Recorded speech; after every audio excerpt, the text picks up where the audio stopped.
talk about filming the outdoor scenes with like the containers and like the mob scene, kind of the flash forward, and then that like what are the logistics that kind of went into filming that? Yeah, and there's more of that as the show goes on, but it's a logistical challenge because you need a lot of people, a lot of space, a lot of chaos. Thankfully, there are some areas in Atlanta that provided big, wide open spaces near these rail yards, so it gave us some scope. But in many of those instances, we actually did line up containers 3 high over a long span. So it's quite impressive to see it, to be down there and look at it. And I think some of that will really come through. And it was a thrill just knowing, that this was going to last for ultimately, I think, 19 days in the first season. And to really try and track, well, what would happen if that whole area was quarantined? Like, what would happen to garbage pickup? Would there be any garbage pickup? Like, what would people be wearing? And really trying to track the devolution of a neighborhood over that time period was also just a really fun exercise. Not something you get to do every day, because usually you're telling it as it is. I really like that you guys really delve into, police brutality. Yeah. You talk about immigration. Can you talk about how important that was in this story for you? It's very important. I mean, I think what's great about the show is very topical. It deals with xenophobia, viruses, police brutality, race relations in America. You tick a lot of boxes that are important. And I think that the show says some really interesting and important things about all those things. And one thing that's really cool is it also examines what preconceptions people bring into certain situations. And this is obviously a very intense situation. And you sort of see, okay, what are people's first reactions? What are their first snap judgments? And then how are the layers of the onion, pull back? Some people really step up. And then there are others who unfortunately disappoint, and they don't ever transcend. Not everybody in this show is a hero. And not everybody in life in this. If this happened here, you'd see some amazing things out of people and some cowardly actions from maybe people that you would expect and hope would step up. So that's always, as storytellers, kind of interesting. Like how do people react under pressure? It's also, I think, in a good way, it's somewhat stealth in the sense it's this harrowing virus, right? Everybody's dealing with it. You don't know where it is, where it's going to come from, and yet underneath you get to talk about all those subjects. So you kind of get to have your cake and eat it too, in a sense.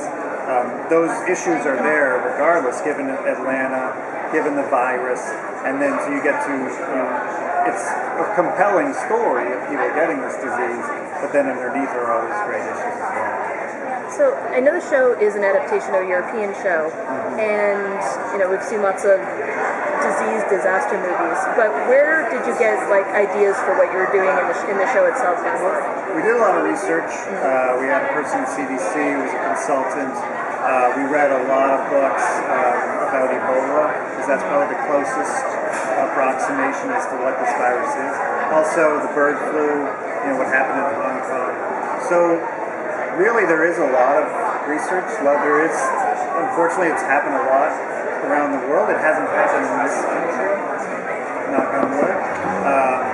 But to try and think about how it happened in this country was really fun to actually kind of take that research and extrapolate it into America. And we would model it out, sort of saying, in this perimeter of space, with this many people, with this infection rate, here's how many people would be on day 4, for example, infected. Here's how many people would be dead. Here's how many, we did those sort of computer models like you see, just so we as writers understood what the characters would be experiencing. As they walk the streets, how many dead bodies would they see?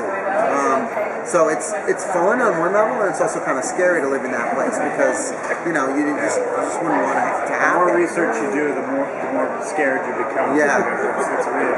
Yeah, you talk to infectious disease doctors, and they would not only validate what we were coming up with, but in some ways sort of surpass us in their level of fear and caution and curiosity about, well, could this happen in America? I mean, I think for them, in the same way that people, monitor terrorism and say, well, it's sort of inevitable, they're sort of like, it's very probable that some bad infectious disease, just with the way people travel around the world now, will come here and, hopefully we're prepared, but we're not as prepared as we should be. So that's what the show gets into a little bit.